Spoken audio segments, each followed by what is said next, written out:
আন্তর্জাতিক ক্রিকেটকে তামিম প্রথমবার বিদায় বলেছিলেন ২০২৩ সালের জুলাইয়ে।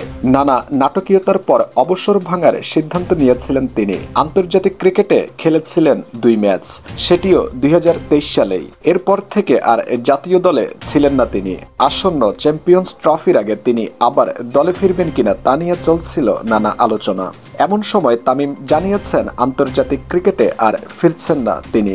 গতকাল রাতে নিজের ফেসবুকে দেয়া পোস্টে তামিম লিখেছেন, আন্তর্জাতিক ক্রিকেট থেকে দূরে আছি অনেক দিন ধরেই, সেই দূরত্ব আর ঘুচবে না। আন্তর্জাতিক ক্রিকেটে আমার অধ্যায় শেষ।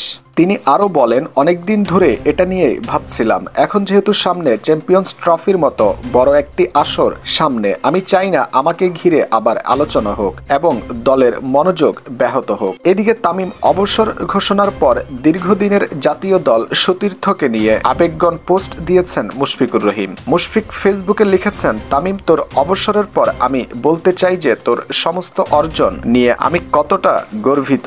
দোস্ত, তুই বাংলাদেশ ক্রিকেটের একজন অসাধারণ দূত, বিশ্বমানের ব্যাটসম্যান। দুবাইয়ে আমাদের সেই পার্টনারশিপটা এশিয়া কাপে আমি সারা জীবন মনে রাখব।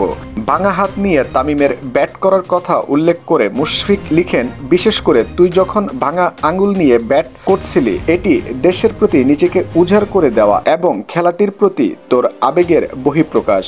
অবসর শুভ হোক দোস্ত, মাঠে তোকে মিস করব। ক্রিকেটের মাধ্যমে তোর মতো একজন অসাধারণ বন্ধু পেয়ে আমি কৃতজ্ঞ। এদিকে তামিমকে নিয়ে পোস্ট দিয়েছেন জাতীয় দলের আরেক অভিজ্ঞ ক্রিকেটার মাহমুদুল্লাহ। তিনি লিখেছেন, তামিম, দীর্ঘ ও চমৎকার আন্তর্জাতিক ক্যারিয়ারে বিস্ময়কর সব অর্জনের জন্য তোকে অনেক অভিনন্দন। তুই অনেক কিছু অর্জন করেছিস এবং বাংলাদেশ দলের জন্য তোর অনেক অবদান।